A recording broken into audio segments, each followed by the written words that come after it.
अलीगढ़ जिले से शिक्षा जगत के इस वक्त की एक बड़ी और अहम खबर सामने आ रही है, जहां 1 अप्रैल से नए सत्र की शुरुआत तो हो गई है, लेकिन स्कूलों में एनसीईआरटी की किताबों को लेकर भारी असमंजस और अफरा तफरी का माहौल है। एसीएम ने संचालकों की समस्याओं को गंभीरता से सुना है और ज्ञापन प्राप्त करते हुए जल्द ही इस दिशा में उचित कार्रवाई और समाधान का आश्वासन भी दिया है। देखिए हमारे सहयोगी शाजी सिद्दीकी की एक खास रिपोर्ट। मनोज शर्मा। हम सभी विद्यालय वाले एक प्रार्थना पत्र लेकर आए हुए हैं डीएम साहब के पास। हमारे जो अभिभावक हैं वो भ्रमित हो रहे हैं। 1 अप्रैल से नया सत्र प्रारंभ हो जाता है और एक आदेश पारित हुआ है। हम लोग ये भी नहीं समझ पा रहे किसके लिए है किसके लिए नहीं है, लेकिन अभिभावक बहुत ही सीधा है।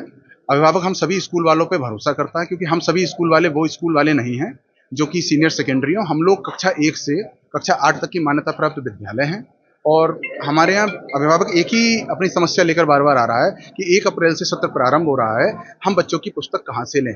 एनसीईआरटी पुस्तक अलीगढ़ में वो एक नहीं 5-7 दुकानों पे गए हैं, लेकिन उन्हें कहीं नहीं मिल रही हैं। हम भी उन्हें अभी कुछ नहीं कह पा रहे हैं कि कौन सी किताबें लेनी है कौन सी किताबें नहीं लेनी है। इसी संबंध में हम यहाँ पर आए हुए हैं और जिसमें हम ये भी कहना चाहते हैं कि जितना हमने मालूम किया, एनसीईआरटी में सामान्य ज्ञान और अंग्रेजी ग्रामर, हिंदी ग्रामर, कंप्यूटर की ये भी किताबें नहीं हैं, जबकि हमारे माननीय प्रधानमंत्री जी का कहना है डिजिटल इंडिया। जब हम बच्चों को कंप्यूटर ही नहीं पढ़ाएंगे, जो कि एनसीईआरटी कभी प्रकाशित करती ही नहीं है, तो हम अपने भारत को डिजिटल इंडिया या प्रधानमंत्री जी के सपने को कैसे साकार कराएंगे। अभी हमें आश्वासन नहीं मिला है क्योंकि आज जिलाधिकारी महोदय नहीं है, लेकिन हाँ हम आश्वस्त हैं कि हमारी बात सुनी जाएगी, क्योंकि हम सब औसतन वह विद्यालय हैं जिसकी 600 या 700 रुपए महीने प्रति माह की फीस है।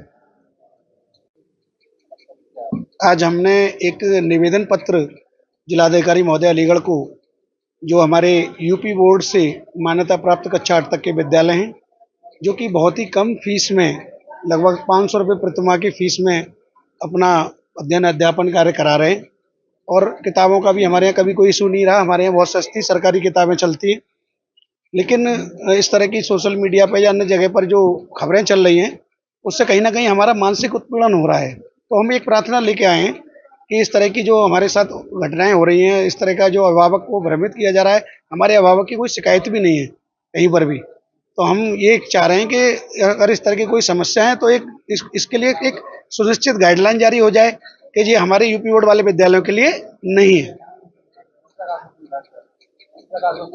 हमारा ज्ञापन ले लिया गया है, निवेदन पत्र ले लिया गया है और इस पर उचित कार्रवाई का आश्वासन हमें दिया गया है।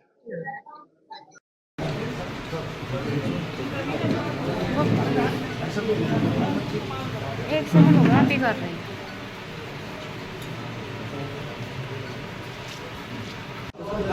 जिसमें बच्चे मजदूरों कारखाने में बच्चे पढ़ते सब मुझे और वो भ्रमित हो रहे हैं। हमारे समाचार पत्र लगातार हम लोगों को शिक्षा क्षेत्र को बदनाम करने में लगा हुआ